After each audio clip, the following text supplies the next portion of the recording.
2025 cumpliremos 5 años de interaprendizaje continuo desde que iniciamos el ciclo de webinars en mayo de 2020. Hoy es grato presentar el webinar Promoviendo la Justicia Social Hoy, Desafíos y Oportunidades. En 1971, con la creación del convenio Hipólito Unanue, los gobiernos de Bolivia, Chile, Colombia, Ecuador, Perú y Venezuela se unieron con sentido de solidaridad e integración regional para hacer de la salud un puente para la paz y trabajar por el bienestar. Así, hoy en día, el Organismo Andino de Salud Convenio Hipólito Unanue tiene una importante trayectoria de unidad y el trabajo constante con los ministerios de salud de los 6 países andinos en pro de materializar el derecho a la salud. En plena globalización tecnológica, la pandemia COVID-19 reafirmó la relevancia del sector salud para la vida con bienestar. Por eso, hoy constituye una prioridad mantener la salud en el centro de las políticas y de la conciencia social. Of our policies and social conditions for the good of everyone, to be able to move forward in a society that takes care of life. Life is the bridge for integration and peace. Without right to health, there is no right to a dignified life. Dignified life is only something we can have through a dignified life and rights, equal rights. So we have this in Audición Latina. We have this monthly magazine. I invite you all to read, and it's available on the webpage of the organization de Salud and also in the knowledge of Andean integration. Last but not least, we would like everyone to leave your name, your organization, country in the chat, in the comments. So in this space, you can leave your questions or send your questions through the web page or the email that we have upstairs. Now, to be able to have the certificate of assistance in any of the chats we have online or in Tulan, you will find a fixed link where we're going to be able to fill in a very short survey, and you're going to be able to fill in your data with the email. Make sure that your email is correctly written so we can send the certificate.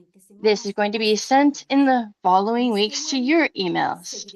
Now, in this webinar, we're going to continue our regular dynamic. We're going to begin with this institutionally, and we're going to start with a magistrate. And then we're going to start with just a questions and answers, a dialogue for all the participants and the platforms. And then we're going to be inviting you to write your questions and answers to be able to begin with this very important day. I'm going to give the floor to my Carmen Gaita, Executive Secretary for Health, who is going to welcome you and just give the opening institutional words, opening words. Thank you very much, Martita. The Andean Organization of Health, it was made because of the decision of the Ministries of Health of Bolivia, Chile, Colombia, Ecuador, Peru, and Venezuela, December 1971, to protect the well-being of almost 170 million inhabitants. That today is a population of this area, South America, and it's brought us together, kept us together for 53 years of labor, and it's been uninterrupted. Now we have a renewed vision, and we work to be able to position health as a central axis for human development, to promote the right to health and environmental wellness, and to be able to change the inequalities and to promote the integration and cooperation on a regional level. Since May 2020, we've been doing webinars every week And that's how we're going to be promoting learning in between each other in a continuous, constant way. I would like to welcome you very warmly to webinar 264. And the goal here is to commemorate well, today is Social Justice Day on a world level. So this is a just transition for a sustainable future. Now, in this webinar in Oráculo, we have 3 very renowned experts. They are going to be presenting their significant experiences. And these are the social determinants of health. We're going to be reducing the inequalities and to be able to move forward in the social statuses of these rights. These are very important, and without which we cannot have a fair adjustment for a future that's sustainable and equal. When in the 80s, the Black Report began and appeared, and a little bit later, the parts in de salud in Warnhouse studies, the debate between social justice and health acquired something of more rigidity, more solidity. It was very relevant, and everyone agreed. And it's how social justice can make it so that the right to health is rhetorical. When we can scientifically prove how dignity and mortality is distributed selectively in social groups and generations, we were giving them evidence that health is determined by the access to social conditions that are social conditions, and these are designated as social determinations.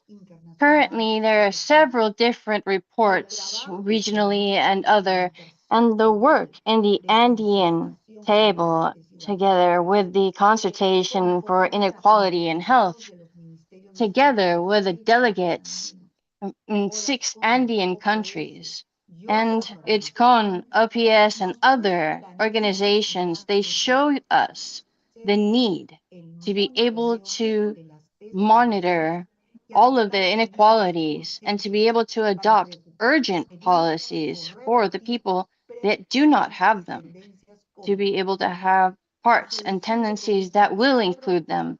So in 2024, the index for the commitment of the reduction of inequality by Oxfam and Development Finance International, they reveal, and since 2022, most of the countries present negative tendencies in distribution and in inequality. The investigations show us that only 8% of the world population live in a country that they have low levels of inequality. The wealth of the multimillionaires have gone up drastically during 2024. The conflicts have also gone up, which makes it so that there are more people that are poor and are sick, and there is more injustice. The climate crisis affects us more and more every day. It's to the communities and people that are a part of this problem. And 4 of every 5 countries have cut back the percentage of their budget that was destined to education, health, and social protection. Now, social protection or justice is a value for good life, which is part of a modern state centered on the well-being of people.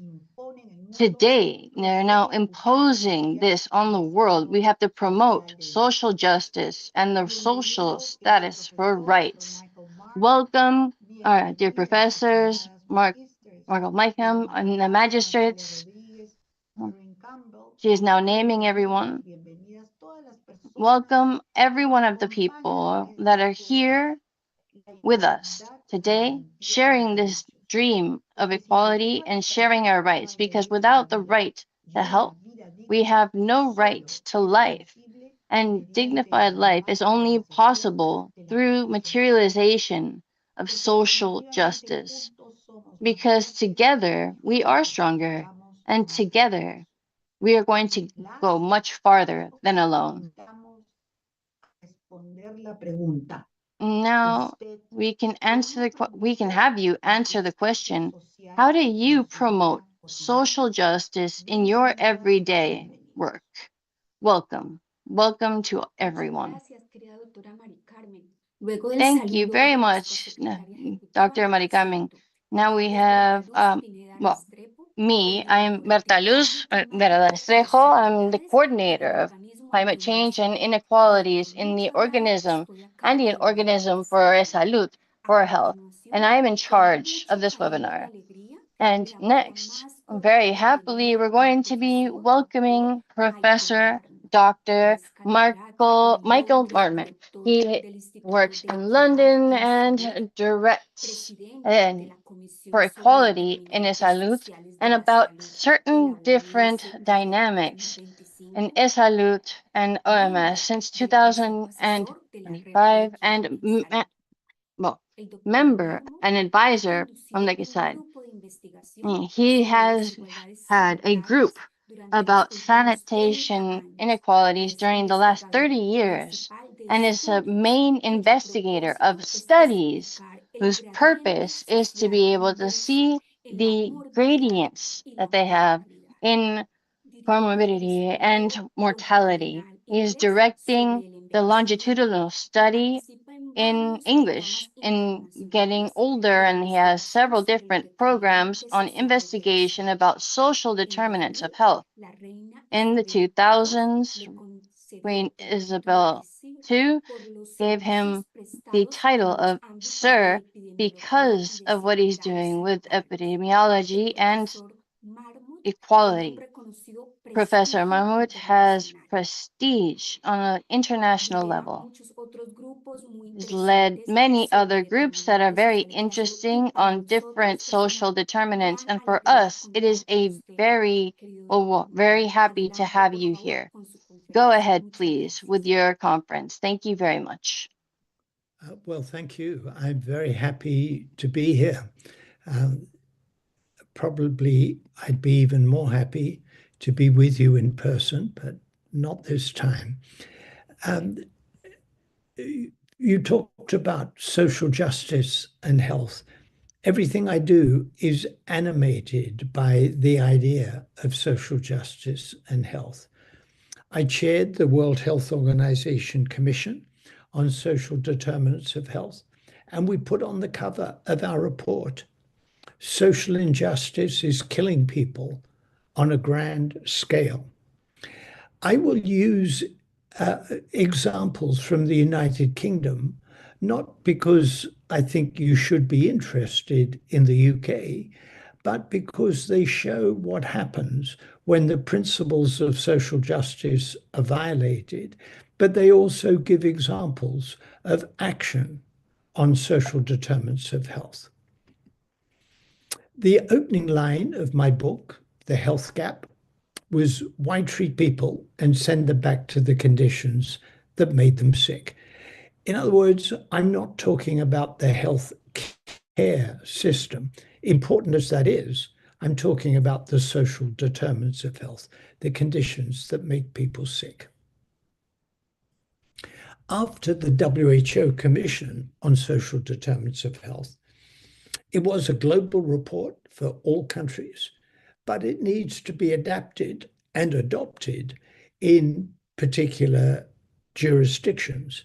And the government in the UK asked me to answer the question, how could the findings and recommendations of the Global Commission be adapted to one country, England? And in 2010, I published the Marmot Review, Fair Society, Healthy Lives. And 10 years later, we published Health Equity in England, the Marmot Review 10 years on. Initially, I had 6 domains of recommendations. Reduce health inequalities, give every child the best start in life, education and lifelong learning, fair employment and good work for all. Number 4, particularly in a rich country, everybody should have at least the minimum income necessary for a healthy life. Number 5, healthy and sustainable places and communities in which to live and work. And we've included housing under that. And number 6, taking a social determinants approach to prevention.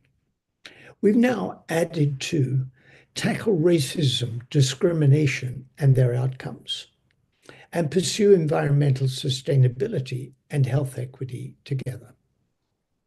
So let me give you the context in England.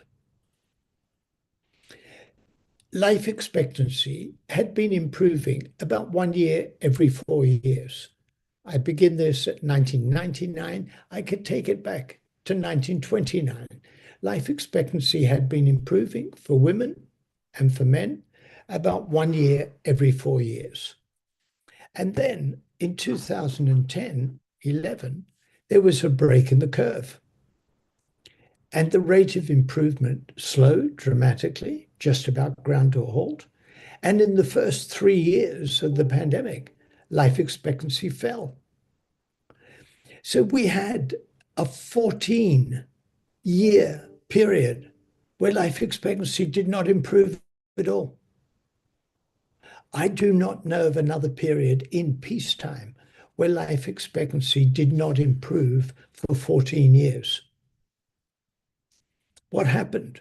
Well, we had a new government elected in 2010, a conservative-led coalition government. And the question is, did their policies lead to this slowdown? We said in our 2020, the 10-year-on review, it is likely that the government policies of austerity, of rolling back the state, made this difference. And of course, when we talk about inequalities in health, we're not just talking about poor health for the poor, but a social gradient. If we compare 2 regions of the country, the Northeast region and London, classify people by where they live, classify where they live by the level of deprivation, and what you can see, this is the Northeast. What you can see is the greater the deprivation, the shorter the life expectancy. It's not just the poor that are worse off, it's a gradient. What you can also see is that if you're rich, if you're in the least deprived decile, 10%, if you're rich, it doesn't much matter where you live. Life expectancy is fairly good. The greater the deprivation, the greater the disadvantage of living in the Northeast compared to London. The gradient's steeper in the Northeast compared to London. It means for a given level of deprivation, health suffers more in the Northeast. What's the difference?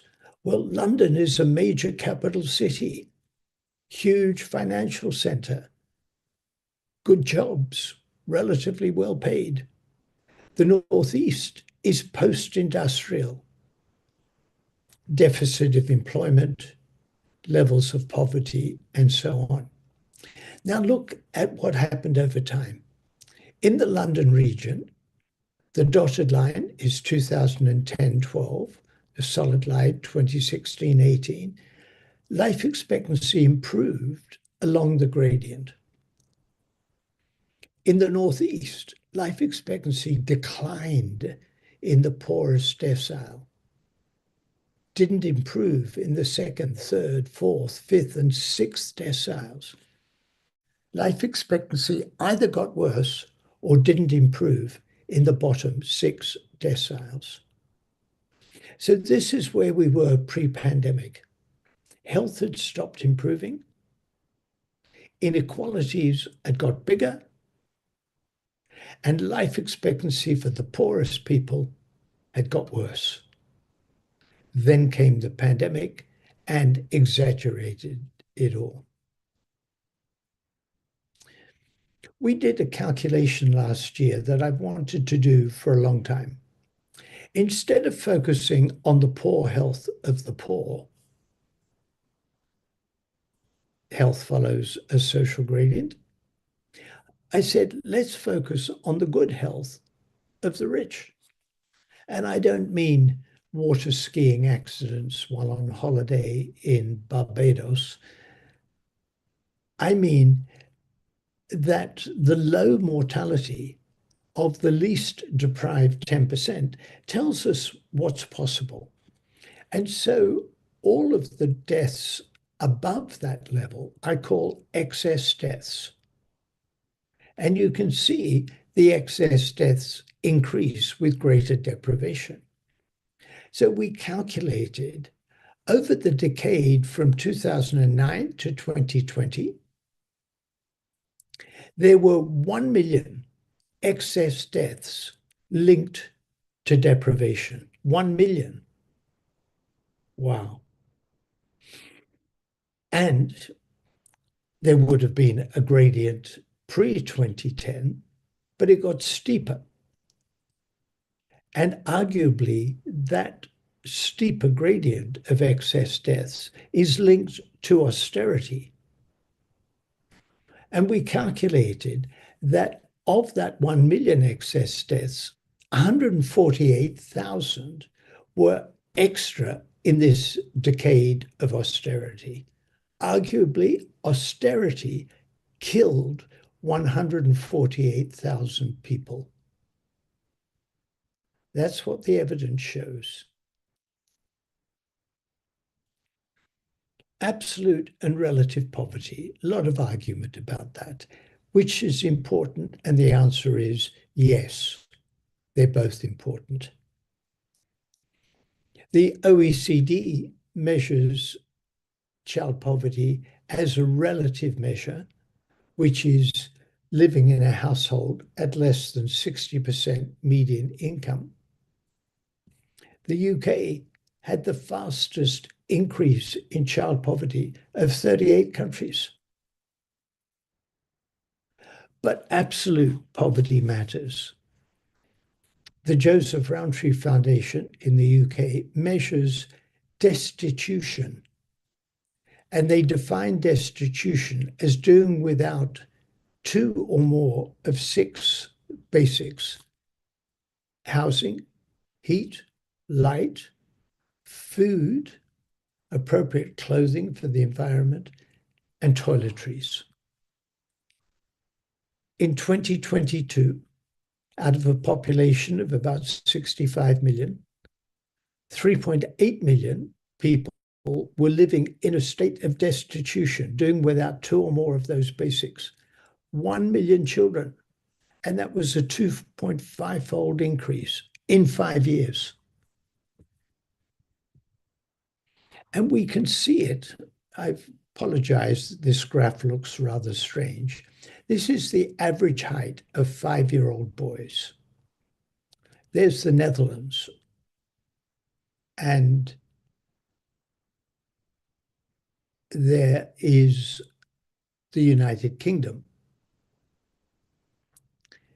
5-year-old boys are 7 centimeters taller in the Netherlands than they are in the United Kingdom. And it kept increasing. In the UK, we used to rank about 60th back in 1985 among 200 countries in the height of 5-year-olds. We now rank 100th. We've slipped because other countries have improved. But look at this. The mean height of 5-year-olds started to go down around 2015. Well, the policies of austerity began in 2010. It's almost too neat that children born into austerity, by the time they reach age 5, their height is less than children who reached age 5 earlier. You can show the dramatic impact of poverty. Winnie Byanyima, the executive director of UNAIDS, invited me to co-chair a global council on inequality, AIDS, and pandemics. We launched it in Brasilia in 2023. It's me with Winnie Byanyima. And it's interesting looking at the pandemic. One way of looking at the impact was excess mortality due to COVID, not due to deprivation, due to COVID in the first year in 2020. And here we've got change in healthy life expectancy at birth for people aged younger than 65 for OECD countries in the period 2010 to 2019.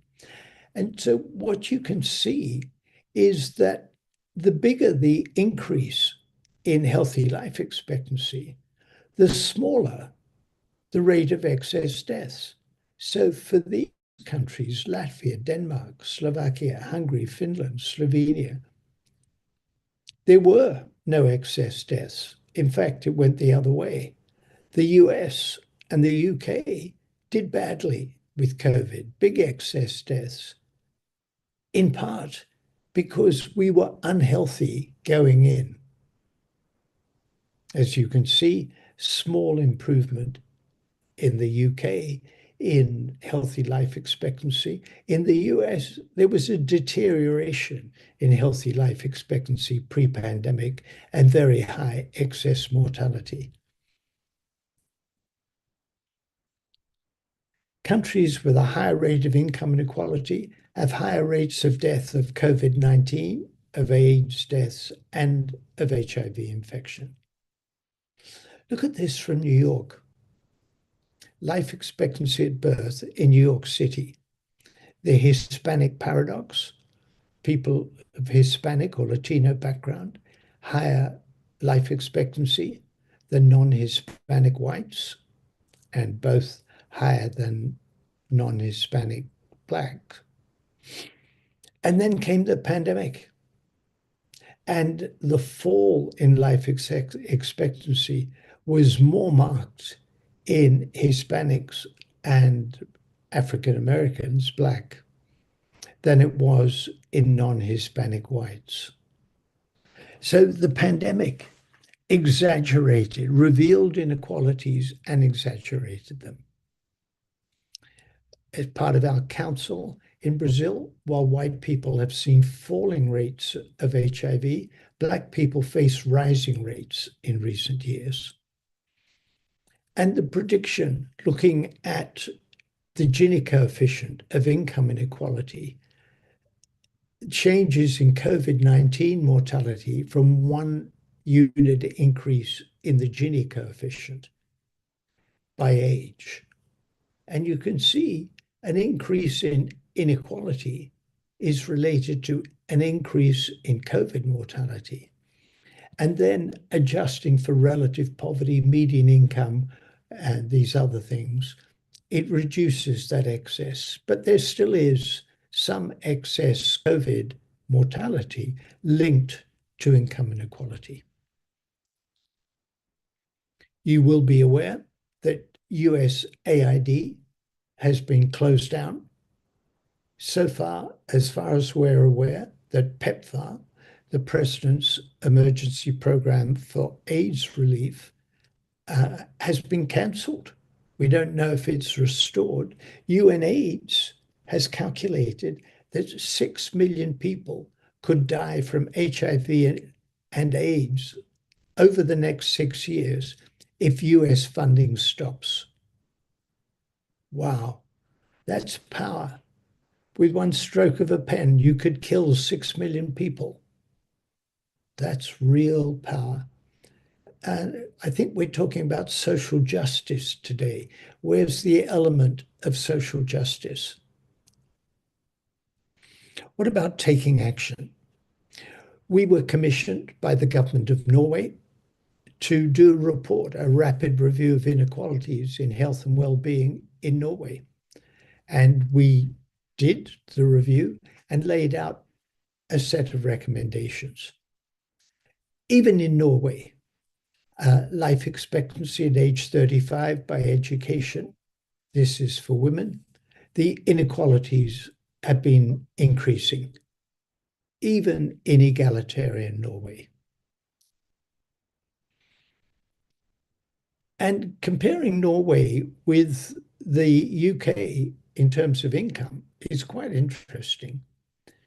If you look at the 90th centile of income at purchasing power parities, adjusting for purchasing power, there's Switzerland, the US, Norway, and the UK and Slovenia. So for the 90th centile, 10% from the top of income, UK income is about the same as Norway, a bit behind the US and Switzerland. Now look at the median, the 50th centile. The UK is way behind Norway and Switzerland. The US is now at the Norway level. So rich Americans are richer than Norwegians. Average Americans are not richer than Norwegians, but both Norway and the US are a good deal richer than the UK and Slovenia. Now look at the 10th centile. There's Switzerland and Norway, and there's the UK and the US and Slovenia. The 10th centile in Slovenia are better off than the 10th centile in the UK. Looking at this, you could say the UK is a poor country with some rich people. Norway is a rich country with a more egalitarian distribution of income. This is the percent reporting an inability to influence politics by level of education. So in Austria, this is the inability. People with low education are more likely to say they can't influence politics than people with high education for women and for men. Look at Norway. If you're low education, yes, you're less likely to be able to influence politics than if you're high education. But wow, it looks pretty good. In fact, much better than most other European countries. Not bad at all. Give every child the best start in life. One of the issues with which we've been concerned are adverse childhood experiences, and they all follow a social gradient. Least deprived, most deprived, incarceration of parents, drug abuse in parents, sexual abuse, alcohol abuse, domestic violence, physical abuse, mental illness, verbal abuse, parental separation. So the more deprived, the greater the frequency of adverse childhood experiences. And these damage children's health and well-being. They damage mental illness and physical illness in the future. And countries don't spend much on children aged 0 to 5. This is the average for OECD countries, $6,000 per child per year. In Norway, they spend $12,000. In Sweden, Denmark, similarly high levels, France, the average is $6,000. The UK, we spend $4,000. The US, $3,000. Colombia, well, a good deal less. and that relates to children's development. And still thinking about our Inequality, AIDS, and Pandemics Commission, a stronger social protection system would achieve the greatest reduction in incidence of mortality rates due to AIDS, that's incidence and mortality, TB incidence and TB mortality. So if there were no social protection, moderate social protection, and strong social protection, this is the predicted reduction in TB incidence and mortality and in AIDS mortality. In England, I pointed out that we had a Conservative-led coalition government elected in 2010 who were very uninterested in what I had to recommend. But the English city of Coventry said, we'll be a Marmot city. We'll take your 6, now 8 recommendations and apply them. Greater Manchester, Cheshire and Merseyside, Lancashire and Cumbria, Luton, Waltham Forest, Gwent in Wales, Leeds, Gwent in Wales. We'll have more than 50 Marmot communities taking my recommendations and applying them at the place-based city, region, district. And it's important, of course, to monitor the social determinants of health. Coventry, which was our first Marmot city, you can go on the web and look up the Marmot monitoring tool. Introduction, headline statistics, Coventry and Marmot city. And they've taken my 8 domains of recommendations, and you can click on any one of these. You can see what they're doing, what actions they're taking, who's taking the action, and the indicators that they'll use to measure progress. And these Marmot places have the whole of society, the voluntary sector, communities, healthcare, business and the economic sector, public services, national and local government. Testaments from various of our places. In Luton, they said, being a Marmot place brings stakeholders together around health equity as part of our journey to Luton 2040. Making Manchester Fairer, which began out of the Greater Manchester Marmot Review, and so on. I finish with an important message, I think. If you look at what's happening in the United States, in parts of Europe, it's possible to be depressed. But to be truly radical is to make hope possible rather than despair convincing. Thank you.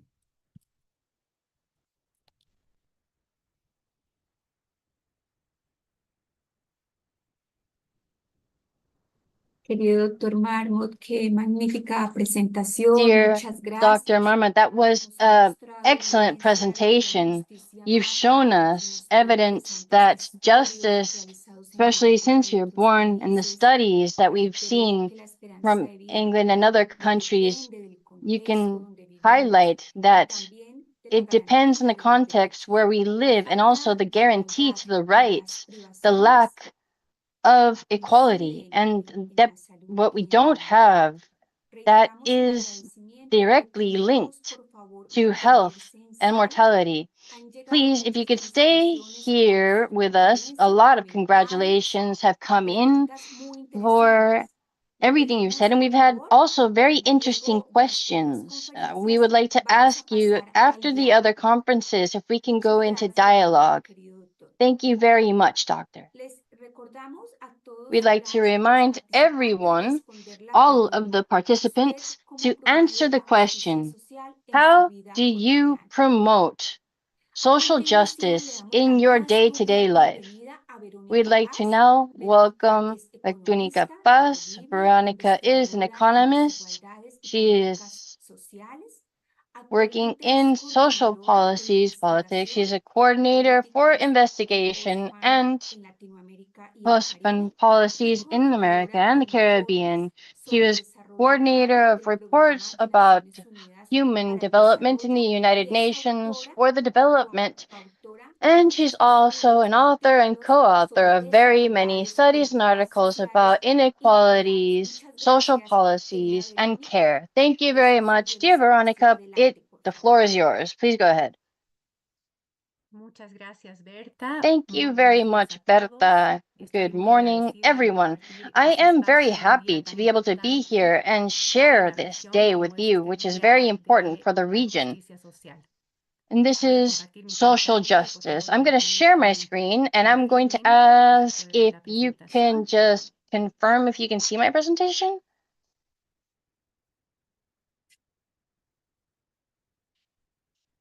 Nope. No. Todavía no. Ya está empezando a compartir. Okay, now it's starting. Okay, so presentation mode and the first one. Thank you very much. Well, today is the International Day of Social Justice, and it's how Latin America is in a particular moment in social, economic, and political sense, and how after many decades of how the Latin American countries have been able to, for example, recover democracy, we have gone through different periods and economic models. We are going through a moment in which we have an inflection in this trajectory. We have several things to celebrate without a doubt in these 40 years. Latin American societies have gone through different transformations and in one way or another make dialogue within these slides that Professor Marmot has shown us. And it is about significant improvement in well-being, less poverty, less inequality, higher life expectancy, and more or less ending 2015. And in the second decade of this millennia, Latin America was also already showing this trajectory of social and economic achievements. And this was motivated by what was going on in the region several years ago. And in Oxfam, we were proposing this goal of writing this report, it's highlighting three main stakeholders in the city. The citizens with the expectations, with a higher or lower lack of equality, and also we'd like more equality. It's more or less in favor of the people. And for the political leaders, it's for their will to be able to generate more policies and represent certain more powerful groups or the population in general. And so we would like to propose this review and about the equality and inequality, to be able to generate certain alternatives, to be able to think of what could be a second moment in social transformation in the region. And it would be in this new century. And so let's start with a central question. Can we talk about social justice in cities where there is so much social injustice? Latin America has gone through a significant transformation because we've gone through Gini or poverty, or is there anything left after those indicators that as the state we have not really been able to understand to be able to have sustainable decision-making for social justice? Some data that was published in a database that's global, and the Born Inequality Database, which is a database that brings together information from practically all of the countries and the regions in the world. It was showing us that 2 years ago, Latin America was the region that had the larger amount of polarization in the entire world. So that means that 60% of the entire population, they have 44 of the $100 of, well, wealth. And we're talking about financial assets and non-financial assets, people in Latin America, while 50% of the population, the poorer people, it's 350 million people in Latin America, they have 0.8 of every $100. This is data that perhaps you won't be able to see in the Imaginarium or the lists that you see online, because these are lists that are not available in our countries or in our regions because they don't want to show them. But this is data that explains a very large part in how the economic system where we live shows priority of the accumulation of capital, poverty, and sustainability for life. And what happens during the last 20 years, for example, with this indicator? If we were to put on this chart every goal we've had in Latin America about reducing poverty, reducing inequality, reducing the life expectancy, education, well, we have a very different figure. But look at this chart. It's telling us the story of 25 years, practically 25 years of the development in Latin American countries, and it hasn't changed this very significant polarization in wealth distribution since the 2000s until 2022 in all of the South American countries. The percentage that is wealthier has, the 1%, they've had 40% of all of the wealth, while 50%, the 50% that is the poorest, they don't even have 1% of the wealth. So amongst all of them, they don't have the wealth that one person that's in the top 100 has. Now, if we look at this, when we look at the Latin American changes and positions, we can see how the high concentration in the hands of very few people in Latin America, they have the highest gap related to, for example, the European Union, Africa, Sub-Saharan Africa, Middle East, Asia, and we can see that the 1% that is wealthier and those that are less, you can see it's less than 25. In the European Union, it's of about 7. We are 8 times more unequal in concentration of wealth in the European Union. And when we look at the yellow part here, we can see that the concentration of wealth that has, the poverty that we see in Latin America, it's something we can compare to the 50% that is the Sub-Saharan Africa. And we can see in the gray bars, we see how the accumulation of wealth, the 1%, which is the richest, is comparable to those in the Middle East. And so what happened in Latin America for us to have this large gap in inequality and so much? There are several things behind this explanation. We have a pattern, we have a template of such that we've been copying from others. And this is part of the sustainability of life. We have an extreme. In one side, we can see how only 2 people in the region have so much wealth.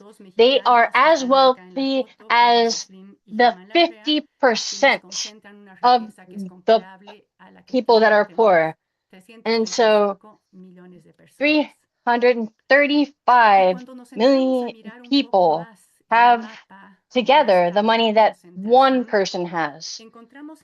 If we look at this data, we can find the data Forbes magazine that's publishing data of the concentration of wealth in the world, and they are identifying all of the people that can see, those that have the higher fortunes in a region where they still persist in larger inequalities. In different levels of poverty, Latin America has about 98 people that had fortunes that are over $2 billion. In this chart here, we have represented these 98 people. In each one of these blue squares and green squares, we can see the situation in both countries in Latin America where we can see the higher concentration. The blue ones are the people that live in Brazil, where we have more millionaires, and Mexico, we have the fortunes of those that are more wealthy. Carlos Slim, he has $1 billion. And so if we would like to compare this amount of wealth that's been accumulated with any sort of parameter that would allow us to be able to identify how much this actually represents, we'd have to go to the size of the Latin American economies. This 481 million that only 8 people in the region have is, again, what the GDP is for Colombia and Ecuador together. So these are the millionaires that are Latin American millionaires. So we live in countries where not just having natural resources that are very large, we also need very large economic resources. And today they're not being transformed into resources so that the states can consolidate any sort of policies or develop any sort of system for social protection that these 70 million people that live in this region in extreme poverty still have, or the 170 million people that cannot cover and that cannot purchase enough food. We're very concerned about this situation because the largest concentration of wealth and this large unbalance of wealth has also produced lack of balance in power, and it's eroding in Latin America in general. Last year, Latinobarometro, they have currently updated this number, but this is from last year, and it was showing how last year, 5 of every 10 Latin Americans, they were supporting bureaucracy as something good. Now, this support to democracy, it's the lowest that Latin America has had in the last 2 decades where they've measured this indicator. And behind this lack of legitimacy, there's not just the regime that respects human rights or the closure of civical areas, but also the large expectation that the population has that they believe that the distribution of wealth is simply unjust. And they believe that the distribution of wealth is unfair in their country, and 7% think that they're governing in benefit of those that are already rich, and they want to keep it that way. So if we're talking about great transformations, Latin America has like 2 historic debts. One, which is democracy, that is not quite able to get the expectancies, and also an economic model with the promise, and it will be paid again, and they don't have the possibility of making this more of a democratic issue in Latin America. Now, the study also goes deeper into, and it appeals to a narrative that is very present today in the region. It is a narrative that, if we were to compare this to a context of growing economies that are in Latin America and in the world in general, they are appealing to austerity, which is the only way to be able to motivate a new wave of economic growth. And we have a report that shows a lot of data that we can see that Latin American wealth goes much farther than what we see in our natural resources. There's a lot of money, as we've seen in the previous charts, that is coming out. We can see them in the region, or they are perhaps not they're not placing it how they should be placing them through any sort of tax. And in other regions, compared to the countries in the OECD, we have taxing that is about 10% less than what they get from the European Union or the OECD, and we still have an enormous space to be able to have tax services or systems where we can design policies for social expense that would make it so that the changes that we're trying to make on a social level can last longer and be self-sufficient. How much does the 1% more wealthy people give compared to others? And the 1% that is richest in Latin America, they are on the top of the pyramid in the other charts, and they only give 20 out of every $100 of income, while 50%, the 50% that is the poorest, we're talking about the population that is in poverty and houses that are in the context of vulnerability, middle class. They have about $100 of income, they take 45%. And so we're looking at two very significant points that are forming all of the policies that sustain the type of system we already have. These are the housing that we have, especially those that we can see that we are all dedicated to consuming, and consumerism is something that has been pushed for several decades. And these are the systems for well-being, social well-being, and others are left to a side. And so there is still a very large space in Latin America for fiscal policies, legal policies to be able to have, well, first of all, salaries that they should be paying, and taxes to capital, they should be the same as personal, and those that have fortunes, they should pay the fair amount. And this doesn't mean that these that are large, we don't want them to be poor. We just want them to be able to pay what corresponds their percentage that they would have to pay.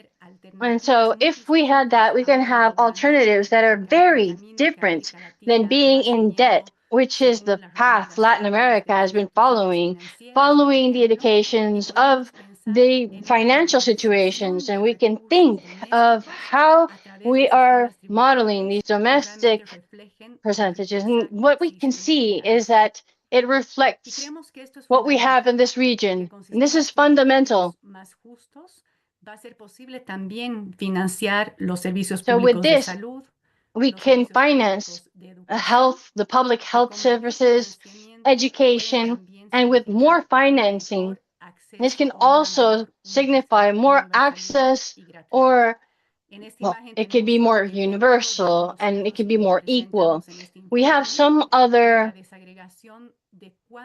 examples which are disaggregated here, and in each country, how much is destined in each country for health, for financing. And look how some countries, the expense of the government can represent even less than 50% of the expense in health, and how in these countries the expense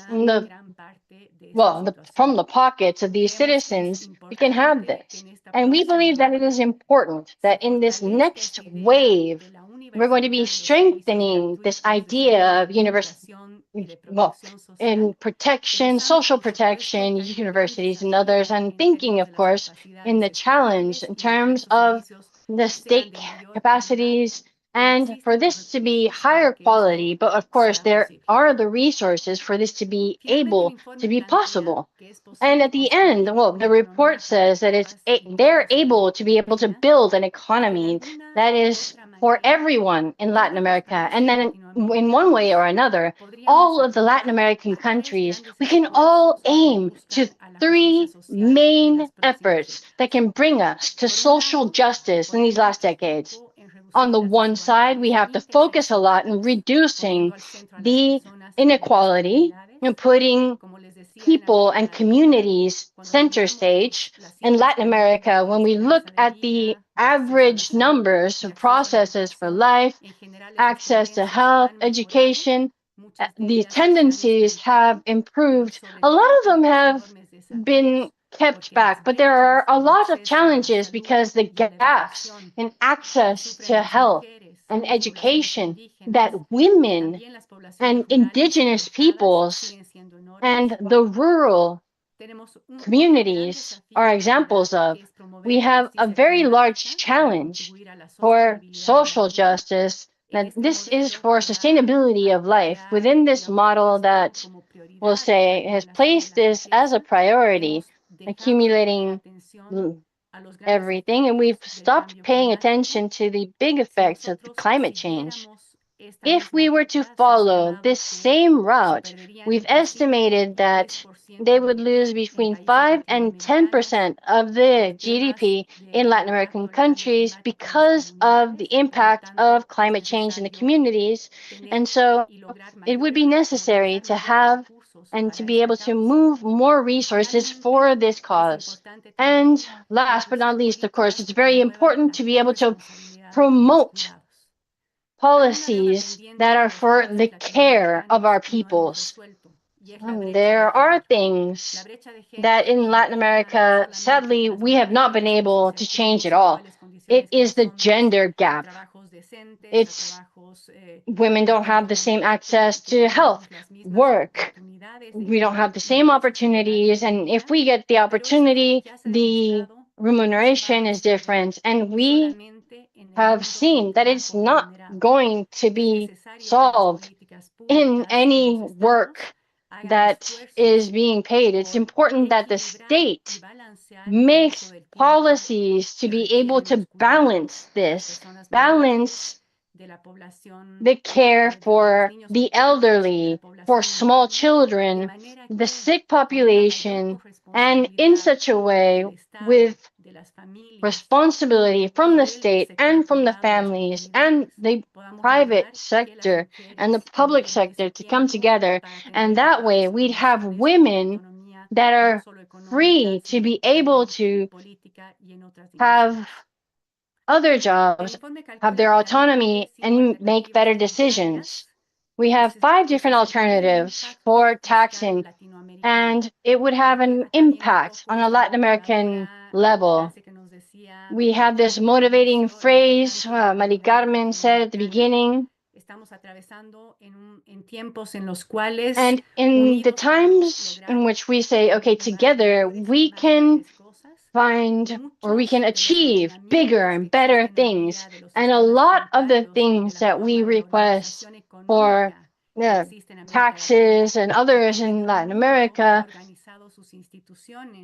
su poder y sus relaciones sociales de esta manera. So the power and the socials, you see, we propose that in Latin America, que sea verdaderamente transformador, que pueda agravar la riqueza extrema, transforming. So this has to record what we have in the capital. It has to bring up or make the people that have larger fortunes have to pay the taxes that they're supposed to pay in accordance to how much they're getting, and also putting limits for others. And with 5 measures like these, we've calculated that we're able to get about $264 billion. And we would be able to go to at least 70 million people. There is a unique opportunity in the region to be able to change the course of this story. There are at least three spaces, three political spaces where we're going to be making global decisions. And this is where Latin America is already participating actively, and we require strong presence of civil society and governments where we really can generate important transformations, one of which is the platform for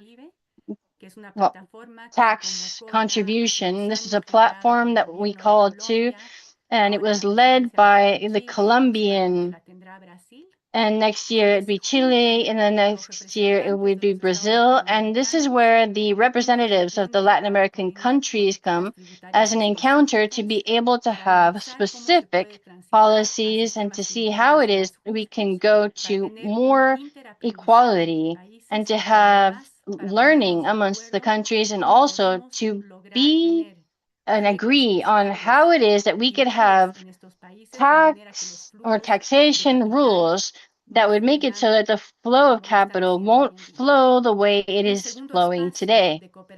A second space of cooperation is also linked to the route that they're working on in the framework in the United Nations and in an initiative that has been led by African countries. This is an initiative that is just, ambitious, and also efficient. And in one way, they're speaking to this system of representation and governance, and is being questioned very strongly because of the lack of participation and response. And we are working up to 2017 and forward. We're imagining this and putting Latin America and Global South to be able to support the countries to have more just systems. And finally, another thing that's going to happen this year in the world is everything that we can see in the process of financing for the development. And they're offering an opportunity to be able to have more progressive changes that would promote the fight against inequality. So we are facing a Latin American scenario where the opportunities are there and where we have all of the possibilities to be able to fight this narrative of austerity. And we have this to be able to have better social equality and change the history of Latin America. Thank you very much. Thank you very much, dear Monica. It has been an excellent conference. You showed this report, and it really does match up with ours. We do have an initial question. We can talk about social justice. Can we talk about them in equal states? Latin America has the most polarization of wealth. And also we see challenges, debts in Latin America, and with a very clear message with 5 alternatives. And the message that we get, and we all believe that, is an opportunity, this one choice, this one opportunity to change this. I would like to invite you to stay here in the room. We have different comments and congratulations. We're going to be answering all of these after, and Natalie and Marie speak. We're going to invite all of the people, all the participants, to be able to answer the question, how do you promote social justice in your region? And so next, we're going to be giving the floor to Natalia Rodriguez. She's going to be doing the introduction. En el proyecto de justicia mundial desde abril de 2019 tiene un amplio trabajo, experiencia muy importante, por ejemplo, con el Fondo de Garantía de Instituciones Financieras en Colombia. También ha ocupado cargos como asesora, analista y Worked pasante as en an instituciones advisor, del gobierno analyst in colombiano. different También nos acompaña areas in the hoy Colombian Edding government. And García, today que she is es also with us. gerente Thank you very much, asociada Edding. senior We del programa also del have the Índice de associate Estado de ascending the Derecho en program, which is the Latinoamérica index of the de state Justicia Mundial. Erin for facilita la identificación y justice. divulgación And de so expertos, realizar recopilación, análisis de they've been datos, speaking es to different licenciada en experts, estudios analysis of data, internacionales y estudios international and exteriores por el national American data University, con by, especialización en derechos different humanos universities. And this internacionales y en América specialization Latina. Ha in, trabajado en diversas wealth organizaciones in Latin America internacionales. and other Les countries. agradecemos We would like estar to hoy thank para you first presentarnos ese for importante being here trabajo. today, Adelante, representing Natalia, the very Berta, y significant su work that you espacio. have been doing. Thank you very much. Muchas gracias, Berta, y buenas tardes a Thank you very todos y much, todas. Berta, and good Junto a mi afternoon to compañera, ella estamos everyone. muy contentas de My participar companion and en I este were very espacio. happy to be able Voy a to participate proceder in this a space. compartir mi I am pantalla now going to para share my empezar mi screen presentación. to begin my presentation. ¿La estamos viendo? Can we Sí, all see it? Yep, Perfecto.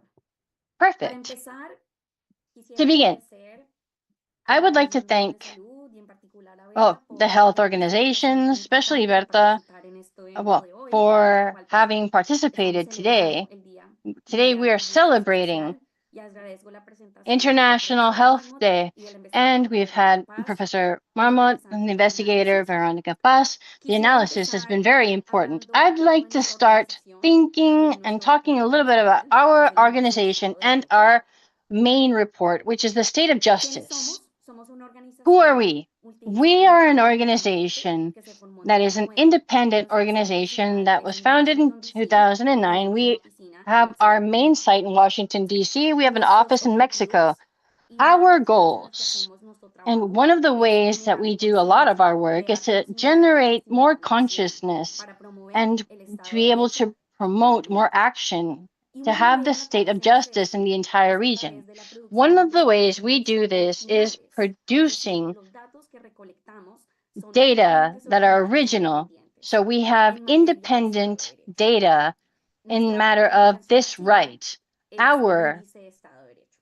publication is the index of the status of wealth and El Índice de Estado de equality. Derecho, como su So nombre lo menciona, es una herramienta the cuantitativa index of the state que of mide el justice, Estado de Derecho en el well, mundo it a través, measures como lo the state of mencioné, justice encuestas in the originales, world y este through reporte lo original presentamos cada surveys. año. And this is a report Recolectamos datos en 142 that we países y get. jurisdicciones en el We mundo. collect data in the Explicaré más entire adelante world, las and more características de along, cada I'm going to be estudio. explaining the types Y of para hablar un information poco del marco and conceptual to speak a o little bit about de the los factores conceptual que framework or the que se different incluyen en el Estado de factors Derecho, that este imply índice they're otorga part una of this puntuación a las status or this instituciones part de of cada país the que rights. incluimos en It's a nuestro índice publication in each en one of una our serie de countries factores. and Estos coincide with the factores index. los And vemos en this la is a pantalla. part of our Son 8 factors, and we factores can see them que here cuando se on the presentan en screen. conjunto 8 different contribuyen a un factors. sistema And when we efectivo see de these Estado de together, we Derecho. can see an Algo effective importante de way resaltar of es que looking nuestras at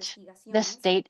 se enfocan en el And Estado de the Derecho investigations here práctico, are no focusing en los on the state of libros. Es justice decir, in estamos practice, midiendo not los on the books, not on a resultados paper, del not on Estado de someone's Derecho y desk. las We see the percepciones y las results experiencias of de the las state of personas en su justice and the vida diaria experience en el that Estado people de Derecho. have on their day-to-day life Y in como this podemos state of ver, justice. tenemos As 4 we can factores see, que we son los have que 8 alimentan different nuestro factors índice de which Estado de Derecho. feed into our El primero, index muy of the brevemente lo state mencionaré, of es el factor 1, mide los límites al poder rights. gubernamental. And we can Es see number decir, se 1, enfoca en power, medir los equilibrios governmental power. saludables They dentro del gobierno, focus es decir, los on pesos what y is healthy contrapesos within que the evitan country. el abuso So de we have the poder. weight and the counterweight, what El segundo allows factor or mide not qué the tan abuse of bien power. se controla The la corrupción second factor is en how el well país. they Y lo can vemos la corrupción en control diferentes corruption in instituciones y each partes del country gobierno, and particularmente different en el parts poder of the ejecutivo, government, en especially el in the poder executive judicial, power, en and the legal el, power,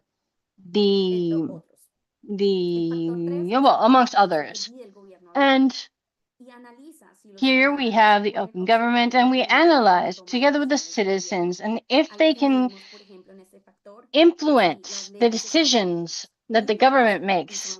Now, we have these are public, they have access to decision, and this is something that the government publishes.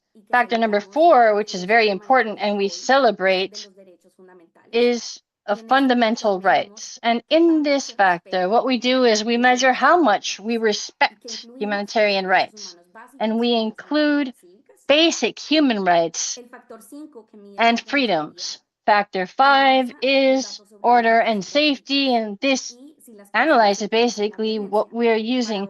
If peoples are using any violence, now the factors 6, 7, and 8, they measure these systems, especially factor 6, where they have the regulatory compliance, and it analyzes if this is applied fairly and equally. And we have these in the justice. We have factor 7, it analyzes civil justice. And factor 8, we have the legal justice system. When we look at these factors together, these are linked to the principles, the fundamental principles of the relation between the state and the population. The 4 first ones, they are in reference to the different the different things that we can see in these agencies. So we can see individual people, and we can see the bottom part from 5 to 8.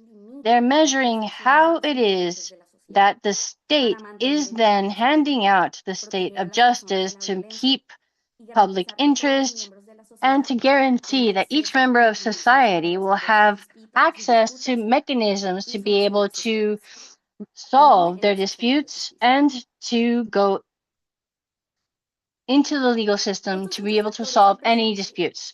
These 8 factors that I have presented, they then break down into 44 different indicators, and these indicators include several different questions. These are, again, I've mentioned this already, in each country that we are including in this index. Here we can see something that's very positive. We see some of the indicators that are included in our index. We see factor 1, those, and we can see the other indicators that are feeding into this one. And of course, we would like to invite you all to go to our webpage and to review our report on the state of rights and the state of justice. We'll give you a QR code so you can go into the webpage and see that for yourself. And then for this index that was presented in 2024, October 2024, as I had already mentioned, our data and our expectation and perceptions of the state of right for these 42 countries and jurisdictions in the world, the 2 sources of information that feed into this report, we can have 4 surveys where we also speak with experts. Now, who were the experts? We're going to speak about that. And what type of surveys are we asking? And what is it that we are asking them to represent and to answer to? Now, these 2 sources of information, they have first-hand information, and that's why this database is the most complete in the state of right, because this is data that's been collected in each country. Now, in the report of 2024, we are using these surveys in over 114,000 homes, and this is something on a world level, collection of data. We did this since 2024. Now, to speak about the global tendencies of the state of jurisdictional rights, and we have legal rights, we can see this map of the world. And as we can see, this is a heat map. This is a map that represents the levels, our index, and gives sort of points classification for each country. And it's a scale that goes from 0 to 1. in this index, and a higher number that's going towards the state of justice. And well, if they have a lower score, they have less rights. On the left part, we have those countries that are in the first positions of our index, and the same that we have in the countries that we have in the last positions. It's not a coincidence that the countries in the first positions are those that are in Europe. When we see the countries that are in the last positions, we see more regional development. Specifically, we have Venezuela, which is in the last position of our index, as a general part of the state of justice, point 26. Now, to be able to see these changes in time, from this year forward, one of the most important findings, and the one that is most concerning, is that the state of justice is still limiting around the world. When we analyze these changes in 2023 and 2024 or 2025, we can see that of the 143 different countries of this index, 57 have gone down, and only 43% had any improvement on the state of justice between 2023 and 2024. In the heat map, we can see those countries that are here, they have gone down between 2023 and 2024. Those that are blue, that have improved with this indicator. Now, the panorama for Latin America, in some way, it's continuing to follow the world tendency, and the majority of countries have deteriorated in the state, especially in the 32 countries in Latin America. We're including this in the report. 20 of these have gone down in the state of justice in 2024. It's important to highlight that it's not limited to this year. Sadly, when we look at this in time, in this index, we can see that this deterioration in the state of justice, it is the 7th year in a row that we've seen it. Particularly, we see this in the presentation. We can see the percentage of countries that have fallen, they've gone down year by year. And blue, the countries, the percentage of countries that have improved year by year since 2017 and 2018. And we can see that the majority of countries in our index, you can see that they have dropped compared to those countries that are showing improvements. Now, this recession, this lowering, it presents its peak between 2020 and 2021, and it's not a coincidence. It is the time is the peak of COVID-19. Our data presents that the justice systems in particular, we can see human justices and others, they had an impact in the pandemic. And the state of justice has been going down. And we believe that between 2023, 2024, the amount of countries, they're dropping and it's reducing, but we still have a number of countries that are presenting the same thing, that there are a few that are improving and there are more that are dropping. Now, we have to look at the main reasons that we have these different factors. How is this related? How do we link this together? We have the 8 factors that we can see on our index here, and the percentage of the countries that improved in each one of these compared to those that had dropped in each one of them. We can see that the factor that measures fundamental rights is the one that has deteriorated the most between 2023 and 2024. Particularly, 64% of the countries in the world, they had dropped in this indicator, which is very concerning. But not all results are negative.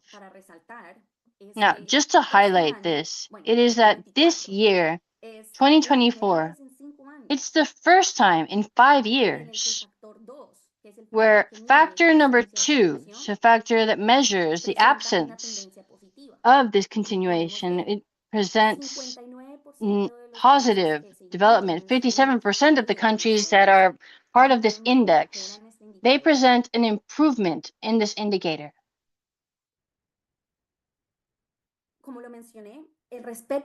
As I had mentioned, the respect for fundamental rights, it dropped in the majority of countries between 2023 and 2024.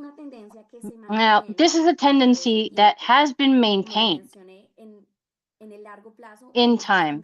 And as I have mentioned, in the long term, we've mentioned the deterioration of rights and fundamental rights. It's the erosion of fundamental rights. This is one of the critical factors that explain general deterioration of the state of justice in the world and in Latin America.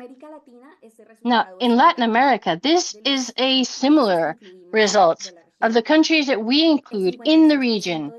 56% of the countries presented a significant drop, and those that showed a significant drop in human rights and human health coincided with these, most of them in Venezuela. Now,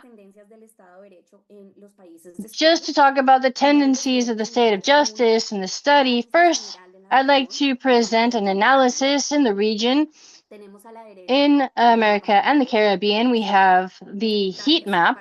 And this is for the points of these countries in our regions, our regional average. And as I had mentioned already, and in the left part, we can see all of the positions, the rankings of the 32 countries. Now, at the head of this region, we have Costa Rica, Barbados, with the best work that they've been doing. Now, these are the analysis countries. And this is the first one that's been presenting the better achievements. We have Chile, position 4 of the 32 different nations in our region. And then we see Peru, Colombia, Ecuador, which are in position 22, 23, and 21. And also in the last ones, we can see Bolivia. And in the last position in the region, and also on a world level, we have Venezuela. Now, just to look at the general results between 2024 and the 6 different countries of study that we've mentioned, in the first position, we can see Chile, Peru, Colombia, Ecuador. There follow, Peru. We have a percentage that is very similar to Ecuador. And then the last position, we see, significant differences between Bolivia and, of course, Venezuela. Now, to be able to analyze these changes in time between 2023 and 2024, which were the changes in the index in the state of justice?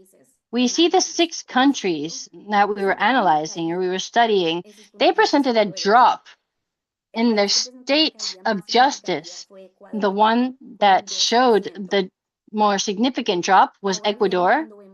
And now when we look at the tendencies in the longer term, we can see that the tendencies, we can see that those are even more significant. And this data shows us that the deterioration in the status or the state of right, and we can see this everywhere in the world when we talk about the different regions in Europe and Latin America.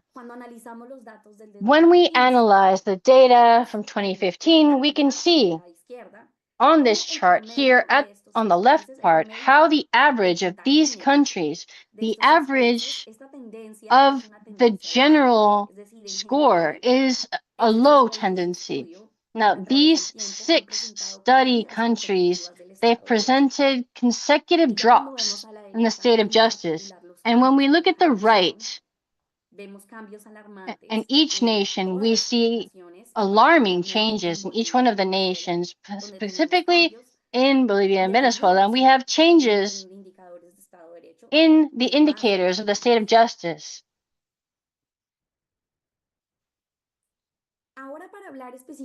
Now, to speak specifically about public health and social justice, in our index, we have different sources of data, and particularly, we have these that we can see is in the state of justice. Now, we can have this in the World Justice Project. We could see it and how it affects our day-to-day in life. And the definition of the state of rights, there are several different things, but it's how it affects our day-to-day, how our state of justice has an impact. If I have to pay any sort of bribe to receive a public service, or the fundamental rights, are they protected day to day or are they not protected? And we'd also like to highlight 4 indicators that are related particularly to this issue regarding public health. The first one is 2.1. It is the indicator that measures the absence of corruption in the executive powers. The other one is discrimination. And the way we measure this, the different instances, both public and private. I'm going to speak a bit more about what we saw in the communications. 6.1, that measures the application of these. And 6.2 is very similar. It measures the absence of the government in these indicators. Now, these 4 indicators that we'd like to highlight here, they're mainly fed into our questions and public health. Now, our experts, the experts that we consider first, are mostly, these are lawyers, and well, they work in this, they work in justice, and so the state of justice and how it is related to public status or public health. And now, to be able to analyze this indicator, this first indicator that we'd like to present, the absence of corruption, it's an indicator that is very broad, but particularly what we'd like to highlight here is that it includes government contracts regarding public health. So we're asking the population in general and our experts if the government contracts are truly doing what they're saying they would do, and they're using public funds well. And another thing is how they are actually delivering the public services. If they are elevating the quality, the authorities, if they are requesting any sort of bribe, which happens. And when we analyze the results on each one of these countries, we can see that the tendency in the long term is quite negative. And it is important. I mean, the deterioration that we can see in the long term, because in the 6 countries, all of them present 2-digit changes. And when we see the change in the short term, 1 year to the next, we see some positive changes in Peru and Venezuela, but the levels, when we look at the points, they are also left behind if you compare it to Chile, which is the leading country in this indicator. Now, to be able to analyze the tendency, we can see that this indicator is measuring the corruption, and it has presented the quality as time goes by. And this tendency, which is negative, and it has a breaking point, is that we have not recovered in our region. We have not recovered from this lack of justice. And what we can see in the difference of the points, since 2015, we were on 0.49, and for 2024, we have the average of the 6 countries. Ahora bien, Now, the second indicator that we would like to go deeper into is what they're measuring here in this region. This indicator measures what people are doing, the material. And as we were saying, in the different instances, both public and private, relevant things that are included in these indicators, well, it's discrimination and equal treatments, and we're presenting people, yes. And we're asking people if they consider that they're receiving lesser quality care because of their physical characteristics. If it is a woman, if they are part of the LGBTQ plus community. And when we analyze the changes in the short term, we see that all countries show drops between 2023 and 2024. Now, this is related to what I mentioned before, the deterioration and erosion of human rights in the world and in Latin America. And this is included in our measurements of fundamental rights. Chile, even though Chile did drop this year compared to last year, with the long-term tendency in Chile is actually positive. But the other countries, they do present drops, larger drops in the short term and lesser drops in the long term. And when we look at these tendencies in average for these 6 studies, these 6 Andean studies, 6 Andean countries that we're studying, we can see these indicators and what parts they have in corruption, the tendency in the long term, the tendency for it being dropping, and why year after year we are fighting more for particular rights. And we can also see more and more discrimination and unequal treatment for people. The third indicator that we would like to go deeper into is government regulations. Now, this indicator is saying that now we have public health, commerce, protection of consumers, etc., and how they're doing effectively. And in particular, in this indicator, we're measuring if they are complying with the sanitation laws or not. So if there's anything that is effective, and if there is any sort of sanction because of anything irregular or anything that is happening that is poor, all of these indicators, most of them, they use surveys for public health. When we analyze what the countries are doing in the Andean countries, we have very mixed results for these indicators. We have positive tendencies in the long and short term.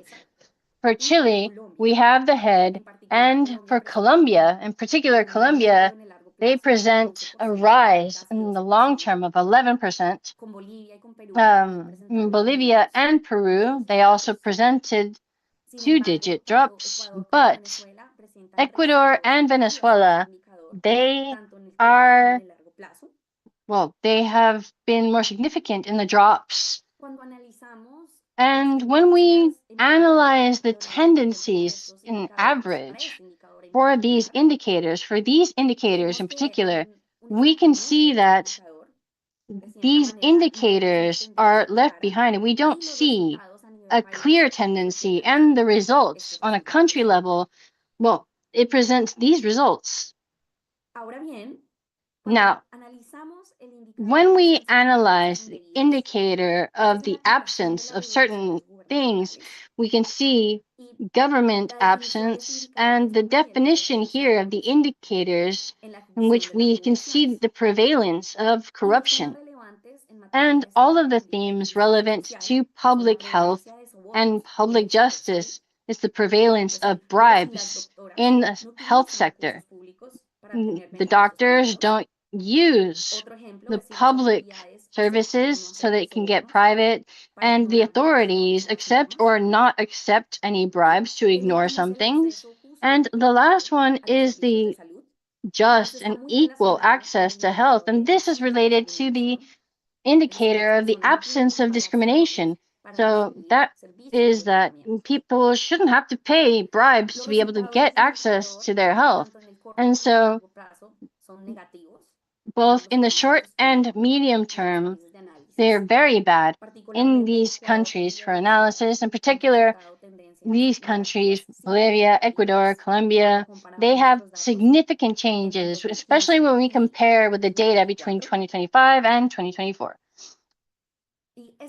And well, this tendency is reflected when we see it in the long term, the results and the negative tendencies of these nations. We can see between 2025 and 2024, the average of this indicator has dropped, and the tendency in the long term, it's been negative. Now, just to finish up here with our presentation, I would like to invite you to visit our site, the data that we're presenting together here with Erin. These are the indicators that we believe are related closer to access to public health, but our index also has 44 sub-factors and more than 500 different questions about the state of justice. We have historical data for the 142 countries and jurisdictions, and we would like to share our site, share our report, so we can compare the differences in the state of justice and the different factors. Now, this includes the state of justice. And just to close up, I would like to invite the lawyers, everyone here, all of the experts and the lawyers, experts in public health, and also in the other disciplines that we are also including in this index, to participate, to sign up and participate in this report. As we had mentioned before with these experts, it is that, well, we have this in a project. We did this with my companion Erin, and these four disciplines, these four different subjects in commercial right, institutional right, labor right, and also public health. De nuevo, como lo mencioné, los invitamos a inscribirse si los únicos requerimientos que tenemos es que sean practicantes en alguno de los países que medimos en nuestro índice. Y ya con eso, we can see this in those that measure this index, and we can participate in the data. And also, well, we're going to be looking forward to answering any question you guys have. And one last point that I'd like to mention: who are the institutions and which are the ones that use our data? Given the wealth of questions that we have in our data, we have different governments and organizations that are using our index, our data. Some examples are, for example, India, Mexico, Argentina, USAID, multilateral organization like the European Union, United States, World Bank, etc., civil society, and of course, the private sector. These are the organizations where we can see that they look at risks, Microsoft, Google, etc. Thank you very much for having invited me here and allowed me to participate in this space, and for your attention. Again, we'd like to invite you to visit our webpage, to look at our data, and to follow us on social media. Thank you very much. Thank you, Natalia. This has been an excellent presentation, magnificent presentation, and this shows us the state of justice at the beginning. Dr. Calle summarizes what they have in the states as their rights and showed us that, sadly, the state of justice continues getting poorer and poorer in the world. And we talk about how it's being received in the state of justice. Now, we have shared all of the links from the different studies that we've presented today, and we'd like to thank everyone that's connected from the different ministries of health, from academia, from different social, Chile, Costa Rica, El Salvador, the United States, Guatemala, Honduras, the UK, Paraguay, Peru, Dominican Republic, Venezuela, and other countries. So many other countries. We've received a lot of congratulations and thanks from everyone for being so active in the connection, on the networks, online. And now we're going to go to the dialogue part. Tadeo, we have our cameras on, please. And I'm just going to be asking just a few questions. For Dr. Michael Marmot, they are asking, please, can you make a comment about expanding the decision of the United States? Why did they decide to withdraw from the state of health? And related to this question, within the global context that we have today, the pillars of social justice, are they still the same? And what are the roles that the countries have that have more wealth? Those are the questions that we have selected for Dr. Michael Marmot, and for Veronica, they've said several different interesting things. It's basically the importance of taking care of the peoples, the indigenous peoples, and to allow them to have a life that is still in nature and in harmony with nature. And there are regions that still present crimes against the indigenous people. So please, something about the challenges, how to protect the indigenous peoples and the environmental, and all of this links to what we have presented in the report. For Natalia and for Lynn, the question would be, your data is generated by surveys of perception. How do you mitigate any sort of just giving their own opinion and their opinion being biased? And when those that are in power don't strengthen democracy, how do normal, quote unquote, citizens, how can we face that problem? These are the questions that we've selected, and we'd like to give you the floor now. Please go ahead. Dear Dr. Michael Marmot, if you could just begin with the answer. Well, so the question was, why has the United States stopped investing in overseas development assistance, USAID? I think many people have gone away shaking their heads, trying to understand the motivations of the current US president.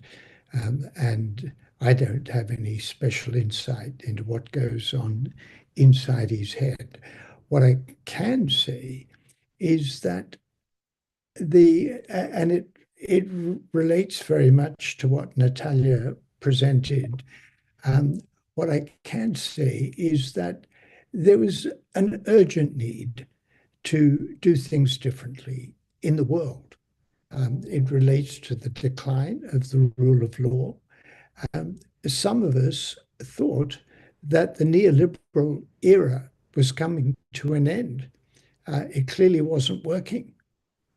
And in a way, what's happening in the US is not so much continuation of the neoliberal order, it's crony capitalism, an attack on the common good.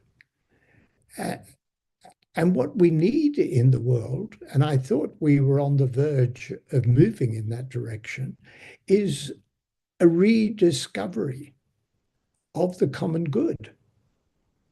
And I could argue it two different ways. One is that health is a common good. A healthy population is a socially desirable thing. The other way I could argue it is that respecting the common good, and I think those 8 indicators in the rule of law are all about the common good, and respecting the common good will lead to better health. And it's hard, coming back to what we heard from Oxfam, with that level of income inequality, it's hard to argue that we're pursuing the interests of the common good. The reason I presented what I did from the UK is the line I took was the national government in the UK was, from my point of view, going in the wrong direction. It was pursuing the wrong policies. I didn't sit on my hands and say, well, let's wait till we get a better government. We worked with individual places. I've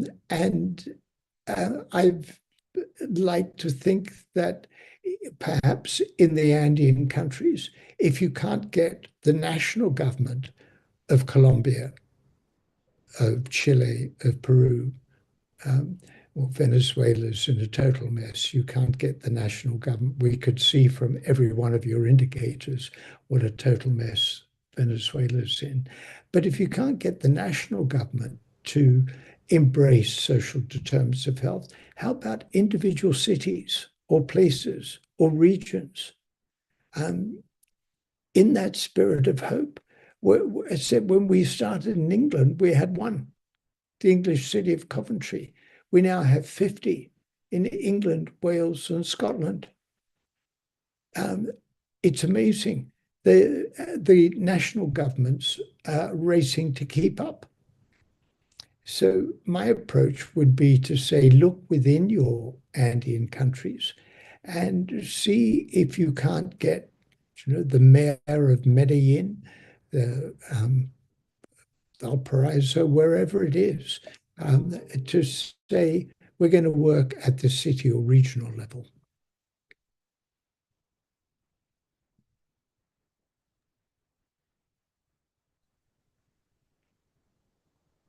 Bueno, ahora pasaré a responder la pregunta. Okay, now I'm going to answer the question. Lynn could probably answer this better. It's a very valid question because, of course, these are experiences and perceptions that our index measures. One thing to clarify is that, well, the surveys that we have are standardized. So it's a tool that allows us to be able to measure the state of justice in different countries and jurisdictions in the world. And they're not so much focused on the way of thinking or the laws in the books. It's just how they're executed. So it does have to be biased. What we're asking them is what they think, how much they think it's actually working.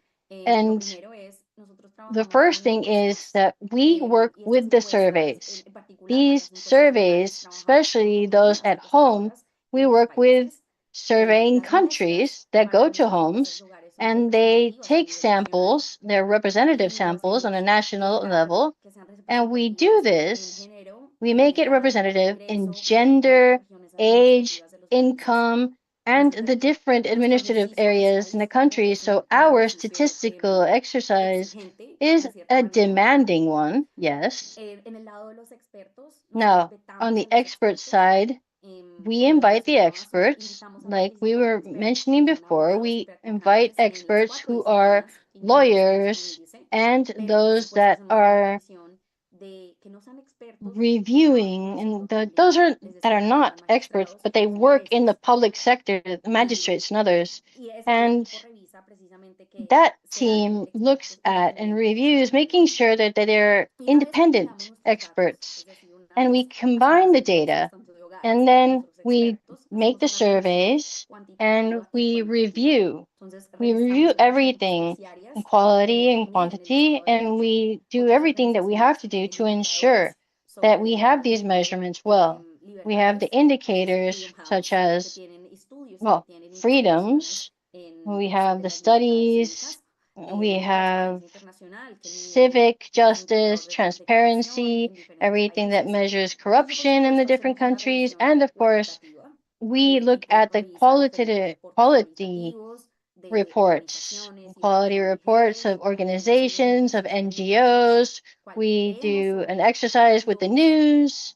We read about the most important situations that impact the day-to-day in this period of collecting data. And last year, between February and August, this year, what happened in the country? There was a scandal of corruption. There was an attempt to take over the state. All of these things that affect the state of justice. And it's all of our data that's independent. And if they're reflected or not in an independent way, if they reflect on the state of justice. I'll jump in English quickly to add 2 more points onto what Natalia said. First of all, our surveys do have some perception-based questions, but they also rely on a lot of experience-based questions. So not all of the data we are receiving is opinion-based. All of our questionnaires are available online for the public to download, but some examples of questions our experts might have include, if you brought this hypothetical case before a judge, how long would it take to receive a final decision? In your experience, how likely is a judge to be present during all of the judicial proceedings, or how likely is the defendant to have a lawyer present at all proceedings? Things that are more based on their experience, their professional experiences. And finally, a plug for expert participation in our index. We do not cap or limit the number of expert surveys that we receive every year. Our goal is to receive as many surveys as possible, as the increase in responses just strengthens our data and helps us ascertain how people are really experiencing rule of law in their countries. So we shared the QR code earlier, but if you're interested in participating in our expert surveys to contribute your perspective and insights for your country, we absolutely welcome that.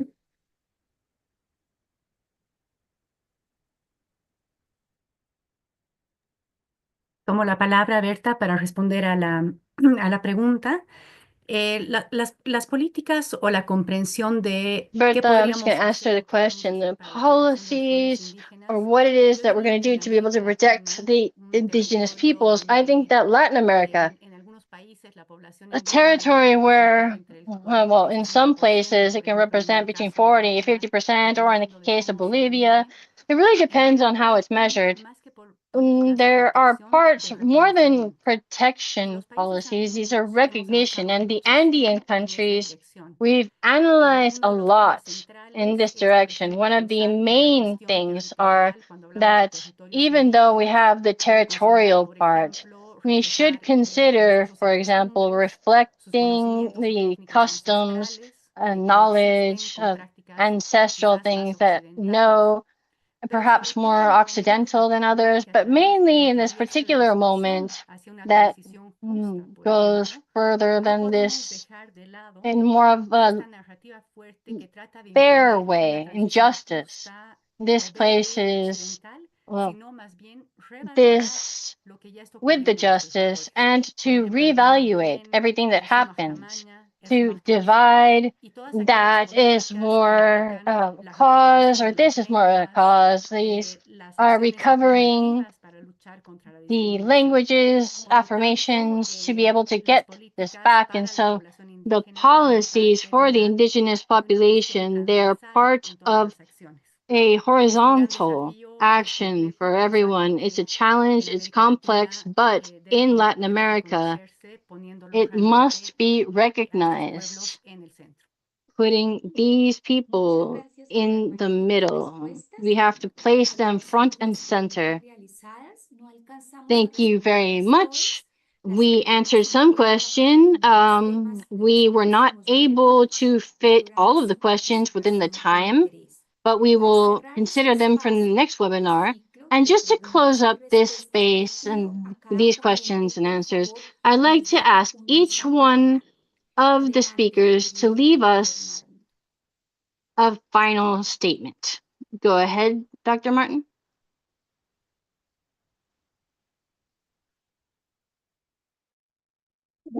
We in public health and considering particularly health equity are indeed serving the purpose of social justice.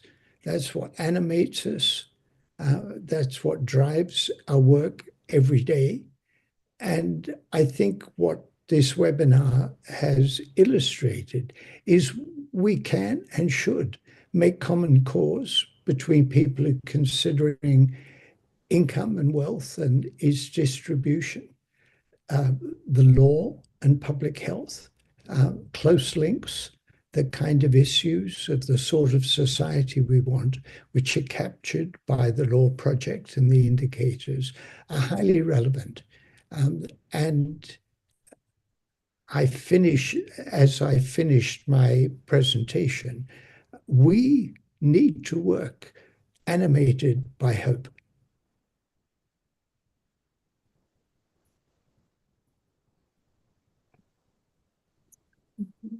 Beautiful said, Dr. Marmot.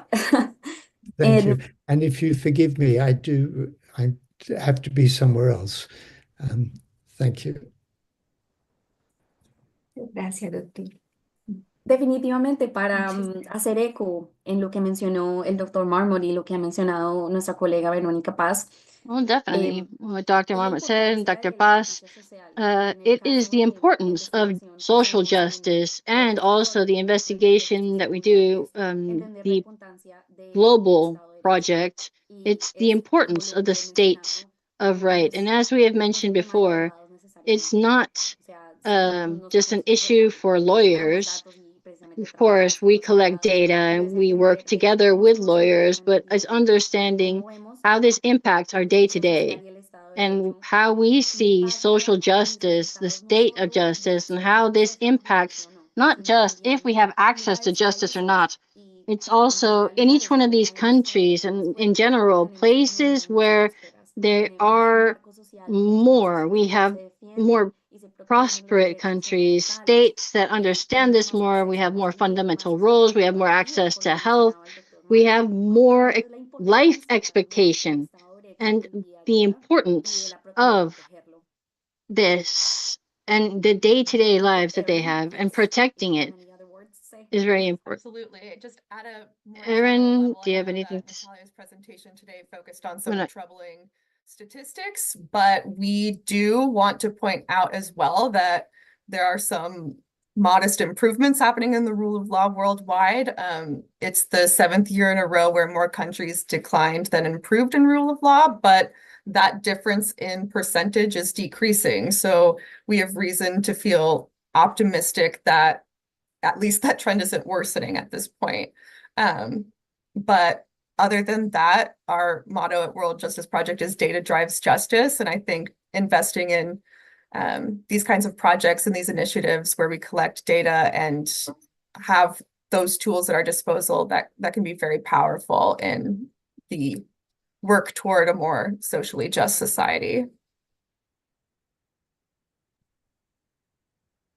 La lucha por la justicia social es un camino que no se agota y América Latina tiene una Well, the oportunidad. fight for social justice will not get tired. In Latin America has several different opportunities.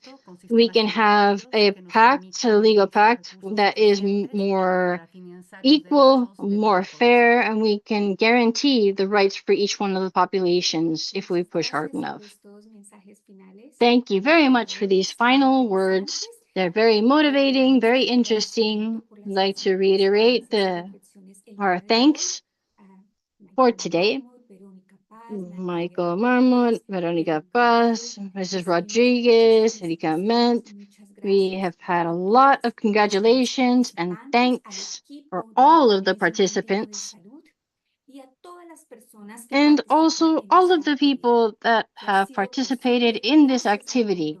This has been possible thanks to the participation of Latin America and others. We're going to give the floor to Maria del Carmen Cardena, Executive Secretariat, so she can close this webinar in the name of our organization.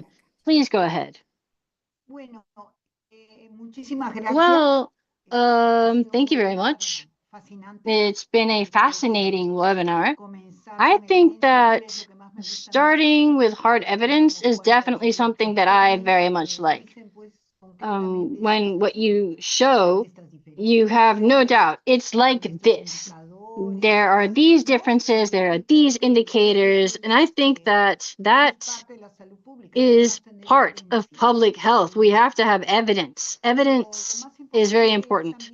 But the most important thing is to have proposals, like solid proposals. Mr. Michael Marmot was saying what they're doing in the UK started with one place and then now they have several others. And if you can't do it on a whole national level, you can start with one place and then expand from there.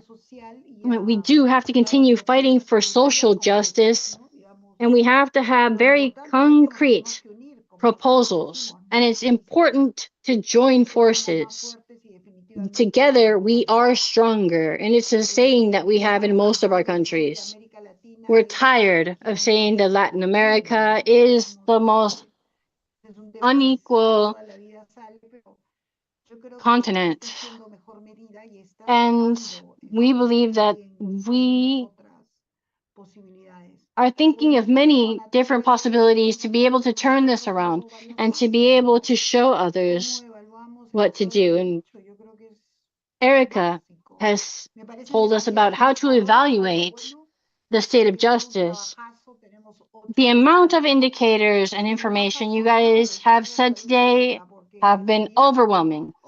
But I'm fascinated by the fact that public justice or policies and health, how closely they're linked, and what do the doctors do? Do they really use or not use certain things? And I'm very sad to hear that the Andean region is not better in regards to social justice, but I also agree with Erin when she says, well, there is some, well, we have some wishes there. We're looking forward to something there. And we have to continue doing this. I think that the issue is very complicated. And we've also spoken about that we don't even have gender equality. We talk about the most vulnerable populations, which is one of the main things that we work on. But we've also spoken about a window of hope. And I think that the issue here would be to be able to position the issue, because we have the social justice and those that are standing. This doesn't mean that everybody else is not. And we're going to start this webinar asking people, asking everyone. I like to make things more specific, more concrete. How would we contribute to social justice every day? And Berta, let's share that. What have people been saying?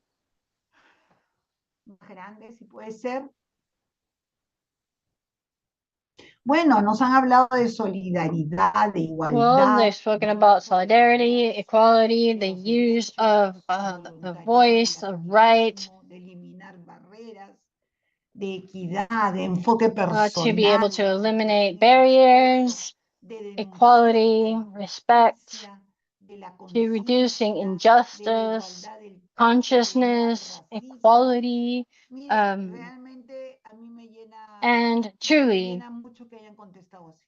¿No? Quiere decir que sí, sí tenemos una idea de lo que es justicia social, pero tenemos que ponerla en el diario, ¿no?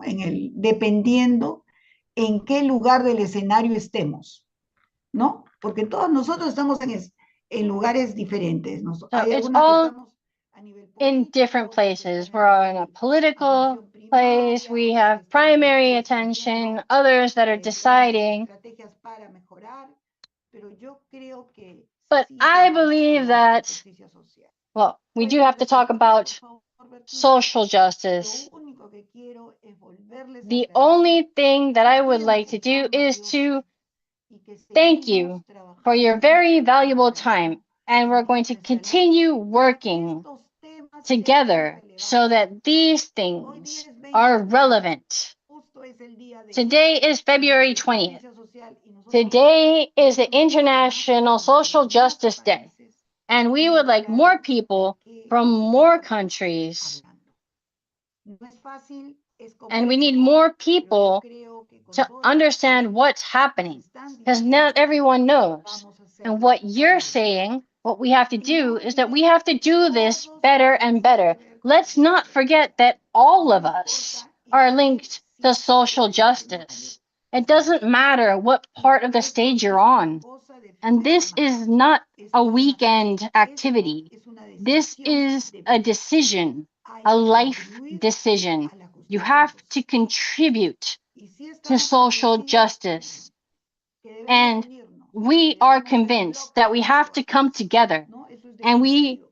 Cuando yo voy only a las together reuniones are we going to mundiales, be stronger. me When I encanta el go bloque to the africano, world que meetings, I love the son African me parece group. increíble They que, get Dios up mío, and they all cómo get up. estamos They todos get up unidos, as just donde one otros person. países como And I say, oh my Latinoamérica, God, when are pues we going to do that? simplemente When are they going to no, say Latin America? si And no then we'll estamos all just unidos, stand up no together. vamos a lograr lo que todos Because queremos, if we don't una vida unite, digna para we're cada not una going to be able to have de a todos los dignified life habitantes for each de and nuestros every seis one of the países y del inhabitants of mundo, our 6 por countries supuesto. and the world. Les invitamos, tenemos We'd like to invite you. We have 2 webinars. estábamos hablando con el asesor de Tonight cáncer de we were OCDE talking about the acerca X cáncer. cervical.